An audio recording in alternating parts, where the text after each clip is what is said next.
Hi everyone, my name is Kabir Siddiq. I am the founder and CEO of SleepyCat. We change the way people shop for mattresses and sleep products at direct from factory prices.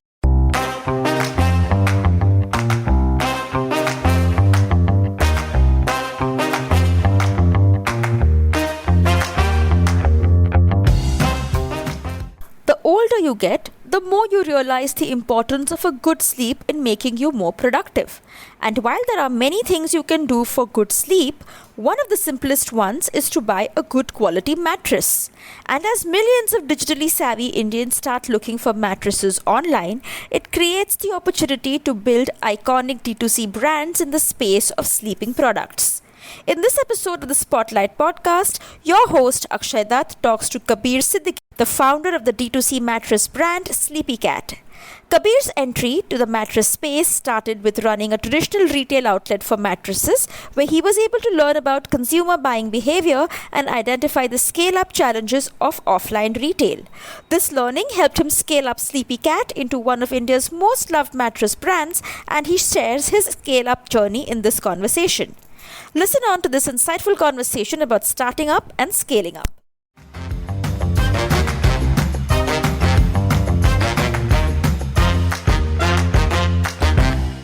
Born, brought up in Calcutta. Studied in America for my undergrad. Had finished at 2011. And my father was into actually interiors of offices. So you can say that, let's say he gets a large project of, let's say, 10, 15,000 square feet of L&T. He does projects like that, but was very focused in East India. My mom is a certified professional Pilates instructor. So you, in a way, like you grew up in a family of entrepreneurs. You would hear them talking about like building up a business, finding customers and stuff like that on a daily basis.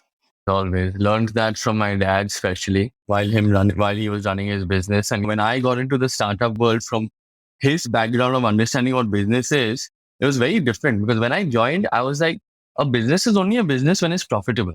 So why did you go to the US for your education? So I always thought the education and even the system for, let's say, college out there, it's weekly exams, it's attendance in different ways. Yeah, and out here, people in India, obviously, sometimes just going towards the final exams. And I wanted to have that experience, meet outside people. I think it really helped me as well. The system in America is very conducive to learning. I like the way the format takes place over a semester. And the facilities, the travel, the experience of meeting new people, I feel that's what's actually made me understanding and being intuitive of the world now. When I came back in 2011 from my undergrad, I thought I knew I had to join my father's business, but I was too immature for that. So I thought, let's go out in the world and gain some experience. So obviously I went to the fancy banking world because that's all what I knew of people should get after college. I did that for 4 to 5 years. Where were you? With Deutsche Bank between Bombay and Hong Kong. I was into prime brokerage. So it's a trading arm of investment banking where we work with hedge funds and maintain the relationship and trading across Asia Pacific. And your clients would have been like Hong Kong based hedge funds, right? India doesn't have hedge funds as such, right? Exactly. So that's why I used to travel. When I was in Bombay, on desk at 6:30 a.m. because markets in Hong Kong open by 8:39. But yeah, I used to spend months in Hong Kong as well because he was catching up with clients and meeting them. So it gave me, that gave me so much structure in understanding how work and meetings should take place, how format in terms of performance matrix, what do we view, how reporting takes place. Yeah, so it's 2015 I quit. I thought I'll go join dad then. And I went back to Calcutta. If anyone is from Calcutta here listening, and you would know if you know some people, Calcutta life is slightly, it's laid back. So when I joined him in 2015, I thought I'll do something of my own while working with him in Calcutta. I went back to Calcutta and also I had met some friends and contacts who had traditional mattress brand in West India. So that, hey, if you ever move to East India, open this up with me. And I was like, yeah, because I, coming from America with amazing fluffy comforters, soft president style pillows, mattresses were so nice to be consumed. And India is so commoditized. I really think there's a market for it. So I'll open up your brand in East India, typical retail, distributorship, hotel projects.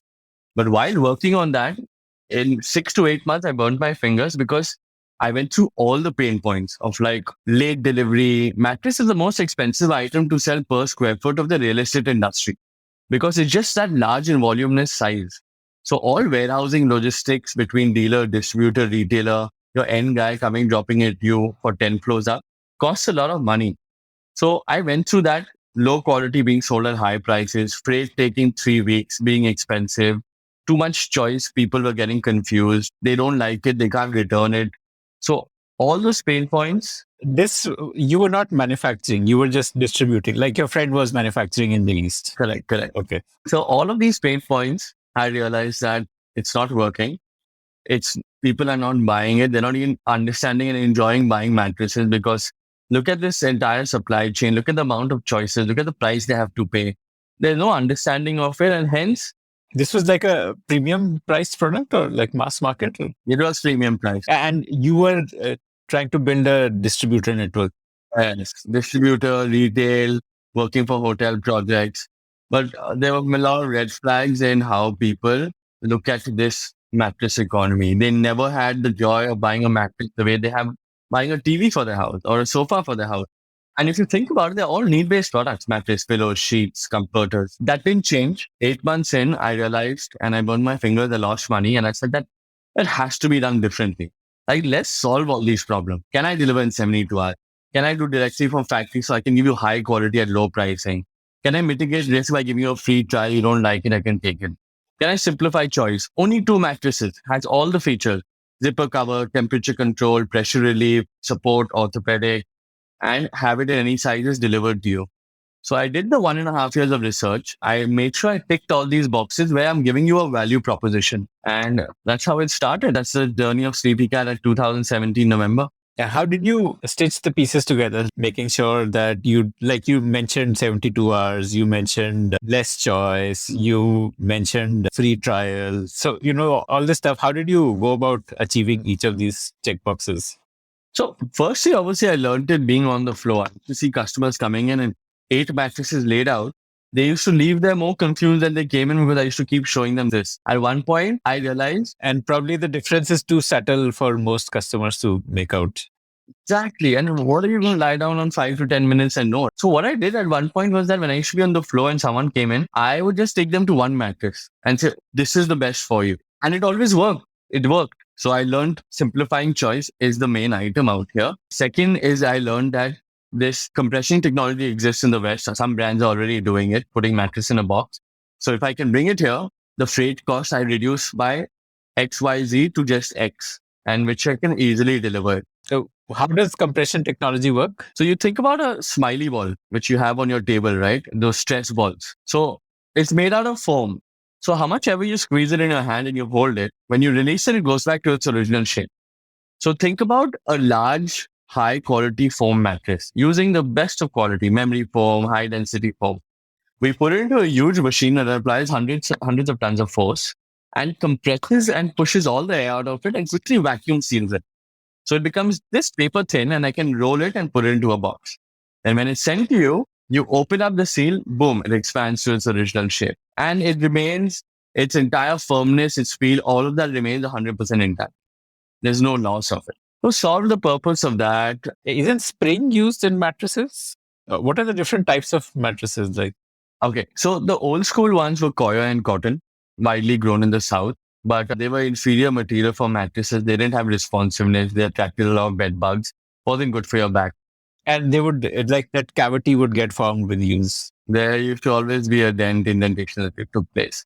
The second, which was the general retail market uses, is springs, which are very popular, but springs weren't the most comfortable because all springs have the same tension, right? Now it reacts the same way to your body weight, my body weight, everyone else's body weight, and even to different body parts. Our shoulders, our hips are heavier, our legs are lighter. So it pushes back the same way, so it doesn't equally distribute your body pressure. Hotels widely use springs because they're highly durable. They last for years to come and it's overused. Hotel mattresses are overused. So it's durable, that's why it lasts. But the better quality, which people are supposed to be using, is a combination of comfort layers, transition layers, and base layers of good quality foam. That provides the correct responsiveness, pressure relief, and support to your body. What are these layers that you've spoken about? Memory foam, if you know, it is basically a layer which was actually first invented by NASA back in the day. It's really helps in pressure relief. How much ever body weight and pressure you put on to it, whether it's your finger, your hand, or your entire body, it helps take the shape of that on the top. So when it helps take the shape of that, it maintains the S shape of your spine while you sleep. And it's very ideal for good quality sleep. So we use that on its top layer. Okay, so that is what you're saying is comfort layer. Correct. Comfort layer. Then we have, let's say, a transition layer, which is basically a slightly soft foam between the hard base support foam and the memory foam that helps in the correct responsiveness for the memory foam to act. Because if I put the memory foam straight on a hard piece of surface, you're not getting the correct responsiveness. So it's a memory foam, it's a transition, and then a base support foam, which provides a structure and durability to the mattress, the firmness to it. Okay, base is like less, like more firm, basically. More firm. So this is high quality combination. This is ideal for you. And this is what, let's say, premium mattresses are now using across the world. So this is therefore compressible because there are no springs in it. So it can be easily compressed. Correct. Nowadays, actually, springs can also be compressed. There are newer technology of springs that are allowing for that to be done. But I guess that's for another time and another story. Got it. Okay. So like you wanted a mattress with all the features. So tell me about the features you wanted, and if you can explain what each of those features does. So let's just say the foam I've covered. Okay, it gives you the comfort layer, transition layer. Our memory foam also has a little bit of gel introduced to it that helps regulate your body temperature a little bit. Otherwise, memory foam sleeps a little hot. It sleeps slightly cooler on that front. We put an inner zipper cover, which is made of net for extra airflow. On top of that comes the outer zipper cover. The outer zipper cover is structured in three ways, where the bottom is an anti-skid material. So when you move on your mattress, the mattress doesn't move on the bed. It sticks to its place, right? The top is a knitted fabric, which has a stretch. So when you move around on the fabric, it doesn't hold you. It stretches and moves with you. And it's quite breathable as well. And this top white fabric has a zipper. So anytime you want, you can never otherwise wash your mattress. To maintain hygiene, you can remove the top zipper cover, throw it onto the washing machine, have it washed and clip it back on. So you maintain hygiene from bed bugs. All of this direct from factory, 72 hours, any size you want in a price range of 10 to 15,000, inclusive of all taxes and shipping. And if you don't like it, we pick it up from your doorstep. So direct to factory, tell me how you figured that out. Like you tied up with a bunch of factories, or like how did you do that? We manufacture a central factory. We distribute to our regional warehouses. Like from 2017 onwards, you've been manufacturing, or was this a evolution? Evolution, actually. I started with contract manufacturing, which was very difficult because no one had the skill and technology to be able to deliver quality product. There's certain industries in India that have evolved very well. Let's say like the garment industry, where you can get finished goods which are for export, automobile. But some industries haven't, because let's say it's being consumed by other parts of the world. So mattresses was one of it where it hadn't evolved. So, hey, I can give you at a click of a button the best product you want. So it was tough to do contract manufacturing, which I did start with, but then slowly moved on to my own. And we just opened up a new factory in Gurgaon side. I think the release is going to be this month itself. What we call the Great Indian Sleep Factory. And now we are manufacturing a lot of it and 100% of it in-house, innovating. We are taking control of the supply and raw material. Make sure you get 100% quality of product. So like rewinding back to 2017. So, okay, you tied up with some contract manufacturers or one, I guess, contract manufacturer and 72-hour delivery. How did you do that? And that compression machine, you must have invested yourself in that, or did you? Yeah. So actually, when I first started, it was really funny that I didn't want to invest in this factory in the beginning myself, but I burnt my fingers in my previous venture. So I said, okay, let me do this right. So I went from factory to factory in India saying that, hey, can you invest this sum of money of, let's say 30, 40, 50 lakhs and set up a process where I can then buy this mattress. They all thought I was crazy. You want to buy one mattress, literally one model, and you want me to invest this? And that time I was much younger and I didn't look very older in terms of my look. So even now you look very boyish. Yes. And I'm like 34. I'm 34 now. So at that time I looked even younger. So they would just disregard me. Like, who's this kid? Obviously, one person bought into it and he did invest. So I was lucky working with him. Like he invested in the compression technology also for packaging. He invested. So I had the project report. I said, here, this is what you need to purchase in order to provide me with my product. He said, okay. And he did that. And I bought from him and he gained the margin of it. Now, the 72-hour delivery is that what we started doing, we started making some standard sizes and putting it in a warehouse in Bangalore, in Bombay, in Hyderabad. So when an order comes in and our item now it's in a box, it's the size of a gold bag. So I can easily courier it to you. So we tied up with Blue Dart, the DTDC, the courier companies in the world, and now I can send you the mattress quickly in 72. That's what changed in logistics. Did you have to give some minimum order quantity commitment to this contract manufacturer whom you tied up with? I gave them a business plan, but I did not give anything in terms of money as a security. So they kind of went on my verbal agreement and they believed that I would do it. A lot of people rejected me in the beginning. So these guys were like your first investors in a way. You could say so, yeah. Okay. So you set up all of this. Now, the next thing is customer acquisition. And one last question in this setup. So you wanted less models. So which models did you choose? What option? Was it only one standard option with different sizes or? Yeah, I literally went to market with one mattress, a 6-inch mattress, which is three-layer combination, which we are still selling. Memory foam, gel memory foam on top, the transition layer and the base foam with the zipper cover in whatever sizes you want. That's it.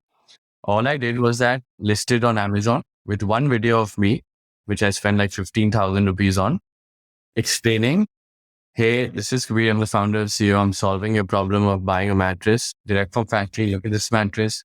This is the price, cutting out all middlemen. You don't like it, free trial, you can return it.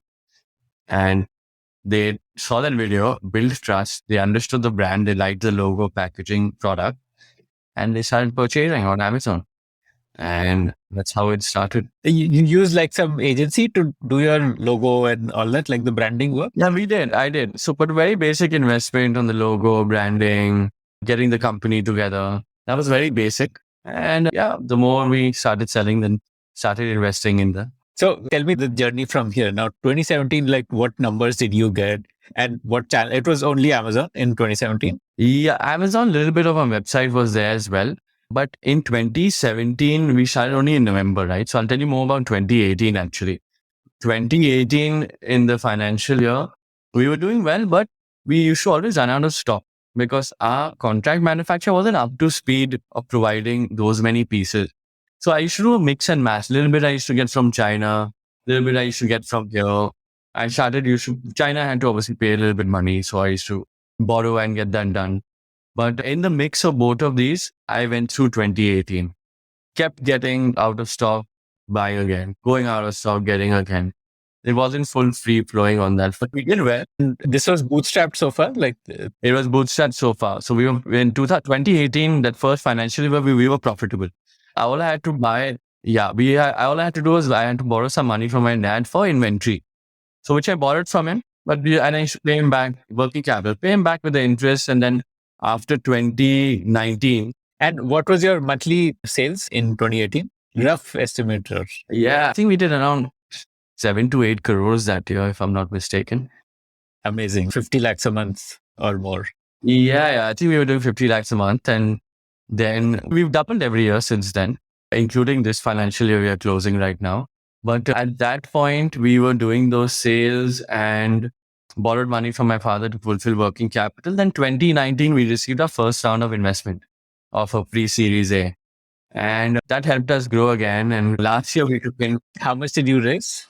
The first round was around 11.5 crores. Then the second round was in August, which was around 28 crores. So these are the two rounds which we raised. Our team has been growing. We've invested and now set up our own great Indian sleep factory. We are going to move into different form of it. Yeah, going back to 2018, you told me you had those supply challenges to solve. So how did you solve those then? Because then the Indian company, which was helping me with the manufacturing, they started getting up to speed, but they took that good 1 year to get up to speed. Build the product, get the quality, what raw material. Some of the raw materials are still being procured from outside. It used to take time for it to come. There was a mismatch in it. So 2018 to 2019, that happened. Like 2018 was figuring out that whole production planning piece, being able to order much in advance. And so it was, and also understanding the product market fit, all of that happened in that first year. So the life of the brand, and I think came in 2019 to 2020, when we started getting firepower to grow the brand on that front. So we did that 2019 to 20. And the distribution in 2019 was it largely Amazon throughout, or did that change? No, it was largely Amazon throughout, and marketplaces. It was largely marketplaces put together. Now it's changed because we started building a brand where people relate to us, love us, come to our website and want to interact with us directly. So the percentage has flipped, whereas largely us and now marketplaces is combined as well. But that time, yes. So like 2018, you were doing about 50, 60 lakhs a month. So 2019, you must have been, like you said, you doubled. So that must have been 1.5 CR a month. Yes, 2019 we doubled. The year after that we doubled. This year we doubled. 3 CR a month or something like that. Yeah. So we've been growing 100% year on year, and we're pushing for again another 120% growth next year itself. Now we believe we have a lot of firepower to be able to achieve that, and ammunition, because we set up our own factory. Our teams are really being built well across the country. We'll move into experiential retail soon enough. So we're being 100% online, but we know that we need an omni-channel approach. So now there's a lot being built, and there's a whole new range of products which are being introduced because we finally got a factory. So we're able to do now innovation, quality, and focus on new products. So let's say 1 month from now, you'll be seeing a lot of new products which are released on SleepyCat. So this year you will hit what, like current financial year, your estimated turnover? Not a direct number, but we'll be around the 50 CR mark and 100% year-on-year growth. So next year you'll be 100 CR plus, like that's the target. Yeah. Hoping to do that. Absolutely. And so how did you go about setting up a factory, considering that you don't have that background in manufacturing? So, how did you go about doing that? So because I worked on the project report for the first person who I met in India to set up a factory, I already knew what went into it. Actually, what happened was that also how I learned to set up the project report. When I started working and doing research on SleepyCat to start, after my last stint in the mattress industry, I went to close to 10 to 14 factories to learn, ask them questions, be that student that hey, I need to find out. And by the 12, 13, 14, they felt I was an expert. Who's this guy who comes and goes so much? So I knew on what goes into it by then. I helped set up the one for them out here in terms of their investment. Then what I did was, with the first round of investment, since I was from Calcutta, we had a main warehouse there. Now we've obviously shifted head office to Bombay. So in Calcutta, we set up a small factory, like an MVP, just to see if we can get it right. And we got that right. We were confident, and now this large scale one opened up in Delhi. The Calcutta factory has what capacity? Like how many mattresses a day or month? It was very small. It was just like 1,000 mattresses a month, 3,000 pillows a month, 500 accessories. It was very small. So we were just doing maybe 20% of our demand at max from our Calcutta factory. The rest was still contract manufacturing. But that initial helped us to understand, okay, we can go large, and what we've learned is putting in the investment and learning from such a large scale project. And like the product variants expansion, tell me about that. So you started with one single mattress type. Tell me that evolution journey, like from that one model to what you have today and what. So the idea of SleepyCat is to simplify sleep products, change the way you purchase mattresses, pillows, and other sleep accessories.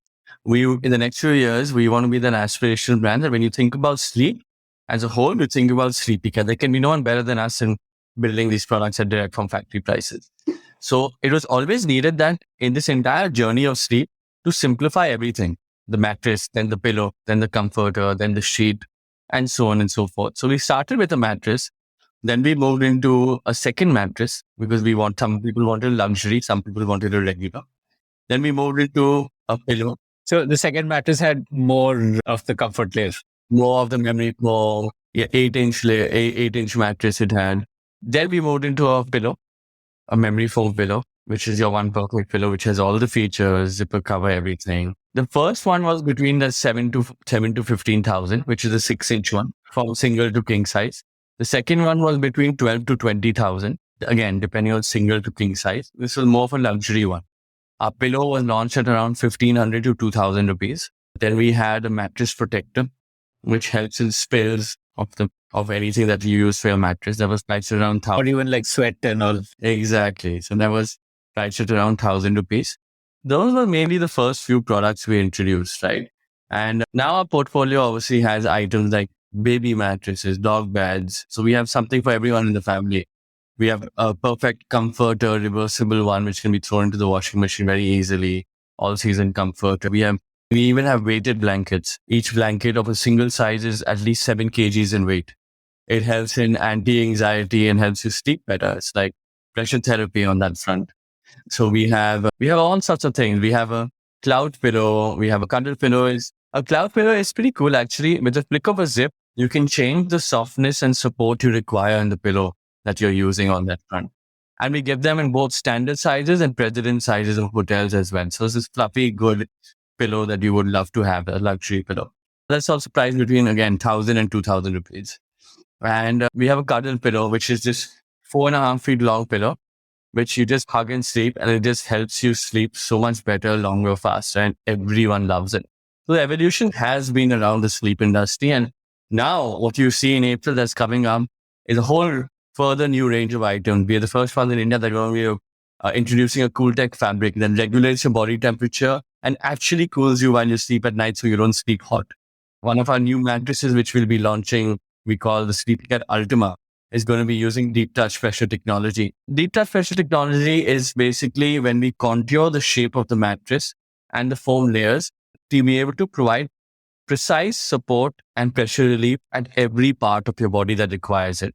So it's the optimal mattress to maintain the shape of your spine when you're sleeping on your back or your side, anywhere else on that front. How is it different from the regular model? A regular mattress would just have a layer, one more layer of foam, and a third layer of foam, all in flat shape, right? Now, in this mattress, in between the two layers of foam, everything in between is all contoured and shaped according to the shape of your body. Okay. So the hip area, the shoulder area will be probably a little lower, so you have more support, and then your spine, it gets absolutely shaped. So that has that entire stretch inside, and that provides you with much better quality sleep, pressure relief, will help you fall asleep deeper, faster, and you'll sleep for longer on that front. So we're the first people to introduce that. We worked on the trademarks as well. And all of this is coming because of a new factory, and there's so many more products that are going to be released. So we were quite basic, and now we're really pushing. What are the other products in the pipeline? We're working on different kinds of pillows as well, which are hybrid pillows, where you'll be able to have core support, pillow and pillow support on that front. Specialty pillows for different sleepers. Some people just like a slim pillow. They don't want too much of it. We're working on that. We're working on other hybrid, particularly orthopedic mattresses as well, that cater to that people's need. But again, we're keeping the portfolio as simplified as possible. We're not going to be adding more and more in terms of different varieties. We're working on luxury comforter as well. So within that range, more items are being added, but we're trying to be cognizant of the fact that we want to keep it simple. So these product extensions, are you looking to manufacture all of them in-house, or do you find manufacturers globally and either get them built in India or outside? Like, how does that happen? It's a mix. Majority of the major products, which are mattresses and pillows, mattresses have close to 70% of our sales are mattresses, and let's say 15% is pillows, and then is accessories, right? The major ones we are manufacturing in-house, definitely, because we want the control in its price quality. And yes, some of them, like we are working on the perfect set of fitted sheets, which we want to release. And that we are working on with our outside contract manufacturers, because people do have more expertise than us on that front. Well, listing on Amazon is one thing, but then what did you do to actually drive sales? Did you spend on performance marketing or advertising on Amazon, or what are the ways in which you drive sales? So I think the listing quality is very important in the beginning. The way your carousel of pictures look, the descriptions. Amazon allows you to put up a video out there, so make use of it. So that's what I did. I created that video of myself, that 1-minute video, and they're seeing the founder speaking about his product passionately and providing that trust in its quality. That really helps in its conversion. So I made sure the listing was up to the mark. And once it was, with just a little bit of advertising and putting in some dollars on Amazon, it became a pull factor, right? Because you're solving a value proposition. I keep telling people, you think about the IRCTC railway booking platform. Before it existed, you would go to the train station to book a ticket. Now you will never go because you can do it online. So the same way, if you see, now I can buy a mattress cheaper, better, faster. I don't like it. I can return it. It has all the features. Why should I go to the store and go through the pain point of a salesperson who's going to sell me a mattress that gets his maximum amount of margin? And he's getting 10,000 rupees. He doesn't have any idea what's going to suit your back. He's not an expert on that front. So it's a broken process. And when you're solving it and you're providing something to a consumer, automatically it's a pull factor on that front. And how does the return guarantee work? Is that supported through Amazon only? Like Amazon has a 10-day return period on mobiles, etc. So it is, but they reach out to us as well. Since we are sellers, buyers always have direct access to message and contact sellers. So we put it in our description that you have a 30-night trial. So they contact us directly and yeah, sure, we'll pick it up because we're giving you that guarantee.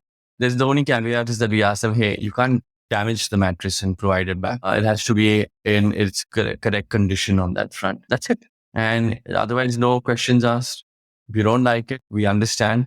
We made a mattress to suit 95% of the people. Some people might want a particular firm mattress or some extra soft mattress, right? And we understand that if you don't like it for those reasons, we can pick it up. What is the way in which you think of what product to do next? Is it led by intuition that you feel, okay, we should have this? What drives that process? So actually our vision of what SleepyCat wants to be, right? When we started this business, there were existing competition that was also selling mattresses direct from factory. But everyone was solving. I think Wakefit was there and maybe Pepperfry also has mattress. They had a few of them there. So what everyone was solving for then, and I still feel now, is that they're changing the way you consume the product, right? That direct from factory, now cheaper, it's faster, free returns. But in this journey of changing what you're doing, you're still taking a product that exists offline and putting it online. I always wanted to change what you consume also in this journey. Let's bring in the cool tech fabric. Let's bring in the weighted blanket. Let's bring in the cuddle pillow. If you like to hear stories of founders, then we have tons of great stories from entrepreneurs who have built billion-dollar businesses. Just search for the Founder Thesis podcast on any audio streaming app like Spotify, Gaana, Apple Podcasts, and subscribe to the show. So our vision to build a sleep solutions company is that in the next few years, they think about us. Yes, we might be slightly more on the premium side of 10 to 15% more in price, but there won't be anyone better in the range that we are creating. And I'm creating it from my belief and passion of everything that I've seen and I've experienced in the West and how people literally invest in rest and invest in the bedroom, right? Out here, people don't do that. And I feel because they haven't had an outlet to. Today, if I can have a brand that provides you president style pillows, fluffy comforters, cool tech fabric, you would love investing in it because there's such a need now in the market where people are now spending their Sunday afternoons in bed, reading a book, watching Netflix, that they want to invest in their bedroom, but they don't have an outlet to relate to a brand and give them these high quality products and direct from factory prices. So my vision is to build that premium sleep solutions company that there would be nothing like SleepyCat that exists in the market. So when I have that positioning in mind, I go to market with products which are new, which are high of quality, which are solving a certain purpose, right? Other than just selling the product and commoditizing it online. But through that vision stems the new products. These are like essentially you saw best in class stuff in the West and then you wanted to try it in India, but you must have had some hits, some misses. Like you might have thought, okay, this is a great product, but then it didn't sell at all. Tell me about some of those things. Also, the approach we have to the brand and the products are through such a simplified way where, we release one of everything, one of a pillow, one of a comforter. So sometimes it's easier to get it right because they're not going through so many iterations and so many different products. There have been one or two hits or misses where we've seen stuff which has worked in different countries and not worked here, not acceptable for different reasons of price point or material or temperature of the Indian climate. So but we work with a very lean model. So those mistakes don't cost you too much, basically. You're able to control the downside. Yeah, luckily not. Obviously, I believe that as you scale, any mistake has a larger impact because you automatically then you hold larger inventory. You invest more money and time in marketing for a product. So one mistake then becomes larger. But in the beginning, we were able to tread carefully. It's good to make the mistakes early on. And now hopefully we can learn from them. What are some of those mistakes that you learned from? Well, if you can share. So we created this one, a bed, not a bed, but more of a platform for a mattress, right? Which works very well in the West as well as all other countries in Asia. And it's perfect for e-commerce. That's like it's like a low bed. Yeah, it's not a bed, but it's made of metal. It's like a metal frame. So it's a beautiful metal frame of high quality, which goes into a small box and is shipped to you. Requires no tools to be assembled. It just snaps into place. And a lot of countries in the world and in America, they don't use a bed. They use just a platform and they put a nice thick mattress on top of it. So I thought it'll be a very economical price point for the Indian market. And as well, it would be a great product because it's e-commerce. They can store it when they want. They snap it back to place. It comes back to shape. It's invisible. Your mattress goes on top of it. It takes around 200 kgs. It's solid. So I think it solved everything for the Indian market. But why it didn't work, according to me, is that I think Indians looked at this metal bed as inferior. Metal today, we don't think of something as a superior product. But the use case of it is very popular all over the world. And they use it as like an invisible bed at the bottom. But Indians think that can't be their bed. So yeah, they wanted a better quality. They wanted wood. They wanted those items. So okay, that's the Indians don't like to sleep close to the floor because the floor is so dirty. yeah, yeah, absolutely. They don't like to sleep close to the floor. And yeah, I think they're setting up their house. They want a better product sometimes. And especially the audience we are targeting, right? Which is, let's say, 26, 27-year-olds and above. People who are moving to their own place, working at a startup or an entrepreneur, or just setting up their own house. They were in a relationship or just got married and they have a design sense. When they're setting up their space, they don't want to invest in, let's say, a metal bed. So it wasn't matching our customer persona directly as well. We were targeting a premium audience, but we were then selling something which we thought had a use case, but maybe was an inferior product according to other people. So currently, what percentage of your sales is Amazon and what is your own website? Now we've crossed over 50% of our website. And let's say the rest 45% is all marketplaces put together. It wasn't the case earlier. It was 70 to 75% marketplaces and 25% our website. So the flip had to take place on that front. Brand building. And how did you do the flip? Like Our brand building efforts, I think we grew organically and through word of mouth very well. We hired a good tech team as well. So our website catered to a great user experience. The speed, the journey, the purchase, the communication through there, the tracking. You got everything to our website that you would not get on marketplaces. We had mattress recommenders. You come online to our website, you answer a few questions, they tell you which is the best mattress for you. okay, like a wizard. And we had exactly. We had automated AI chatbots that even if at night we don't have our entire customer experience team working, the AI chatbot was built through such a large extent that it could be able to give you answers for better decision making. So yeah, a combination of that. And do you have performance marketing budgets to acquire customers, or do you rely more on content and word of mouth? I would say we spend, let's say, 20% to 30% of marketing money on brand, where we do campaigns and shoots and videos that lead to recognition, realization of the brand over time. And we spend 60 to 70% of our budget directly on performance ads for conversion on Google, YouTube, Instagram, Facebook, and the like. So it's a mix between both. There's relevant money spent on long-term brand building and some of it indirectly to, hey, buy from me. Are you doing influencer marketing, celebrity marketing, stuff like that? Is that on the cards? Yeah, we do influencer marketing as well. But in the recent past, I've just come to a realization that I feel that all brands do influencer marketing in such a similar way of just providing the product and saying, hey, talk good about it. So now this year we had some ideas, said, okay, we're not going to do that.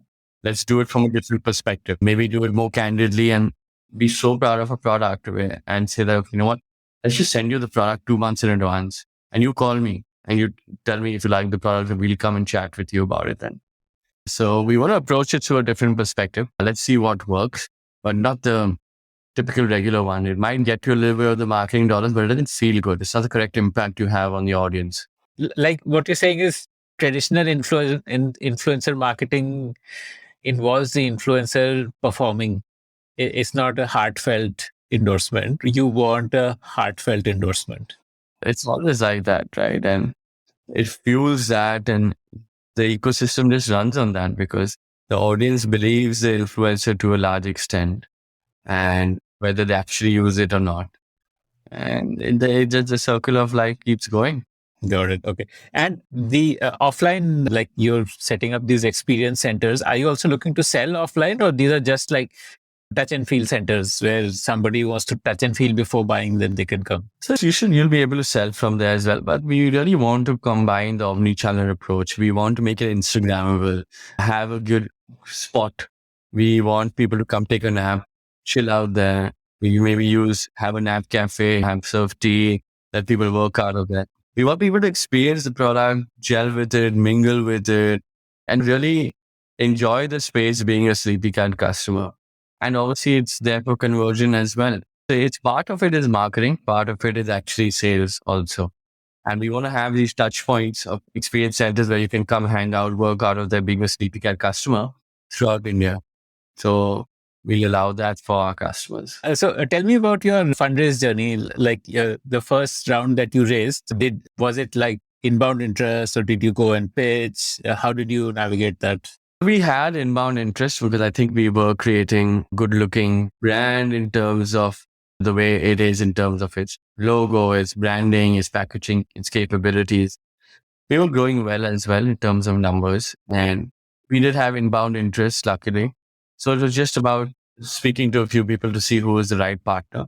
And following from the first round, even the second round was inbound interest as well. So in both combinations, we had inbound interest and we were able to close something fast enough. So this round, which you've just raised, the bigger round, what are you going to use those funds for?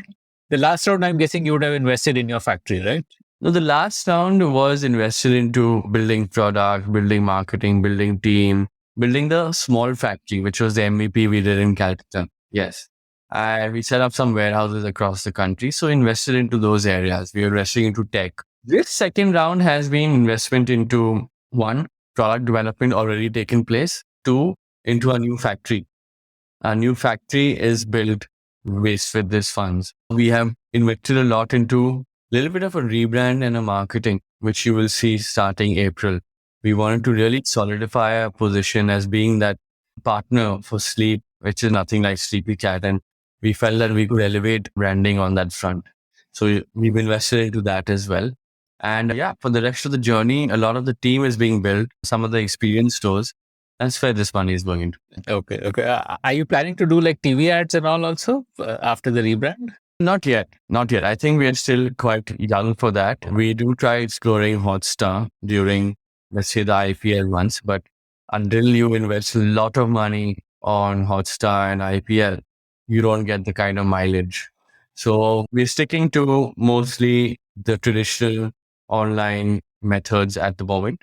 And we'll continue that because we feel that there's still a lot of scope and money in the market, which is going to come from the online growth in India at the moment. Okay. So when COVID hit, did that impact your sales? Tell me about the COVID journey. It impacted it, but a lot of people hear this and it's fine, it's surprising. Sometimes it impacted it in a good way. We had a lot of people spending time at home and realizing my mattress is not good. So let's invest in a new mattress. Then they started realizing it came late. I keep telling people it's 2022. Cars are flying. We don't know what's inside a mattress. And this is only here. In the West, people pay so much attention to what they sleep on, the sheets, the thread count, the pillow that they buy. And out here, it wasn't the case. People then started realizing the need for better quality sleep. Man, if I sleep better, I'm going to be Superman tomorrow. I'm going to be healthier. I'm going to be fitter. I'm going to work better. That worked for us as well, where people started realizing the need. They're in the Instagrammable age that if they sleep better, they are a better person. And During COVID, I think that really propelled, where they realized they wanted to invest in better quality sleep products. They're at home, and that helped us because one, there was a higher demand for it. Two, there were physical stores were not there for people to have that availability. So we were direct from factory online e-commerce. So yeah, it definitely helped in that journey for people to realize to invest in these products. And so let's say money being no constraint, what are like the key constraints to growth? What are the things that you think you should really focus and solve to, let's say, grow 5x? So some of the challenges we face today, one is that we are very operations heavy business, right? Because even though we're able to compress a mattress into a small box, the box is still not going to go in your backpack of your delivery man who comes on a scooter. We still require trucking and logistics. We still require a van. We still require decent warehousing space. Our returns come in its open state because once people open the mattress, you can't put it back into a box, right? Until we take it back to our factory. So it's a, But what percentage gets returned? Like, I would say 5 to 6% gets returned. Yeah. So we still need to cater to that operational side of the business, which provides an experience to the consumer. Now, because our products come into the heavy and bulky category of logistics and warehousing, automatically it is not, let's say, delivered as fast as a mobile phone being delivered, right? Into the, let's say, corners of India. The returns are not as easy as you buying a t-shirt online and that guy coming in a plastic packet and taking it, right? Right, 2-3 people come pick up the mattress, put in the truck. So it's an operational heavy business.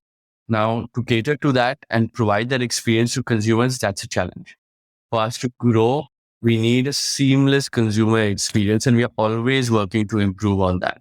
So that and the challenge, like you want to reach next day delivery, basically. next day delivery or even our 72-hour delivery, we want to have a hit rate of at least 90 to 95%. We want to have a hit rate of our returns to be completed within 10 days of 90 to 95%.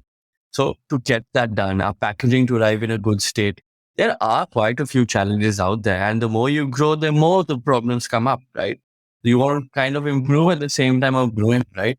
So it's always the challenge is there. Normally you sacrifice one or the other, or you try doing both, but that's a challenge which we're working with. That's required for us to be able to grow 2 to 3x because the experience needs to be that. Today, if we believe and say that there's nothing like SleepyCat products, there has to be nothing like SleepyCat customer service.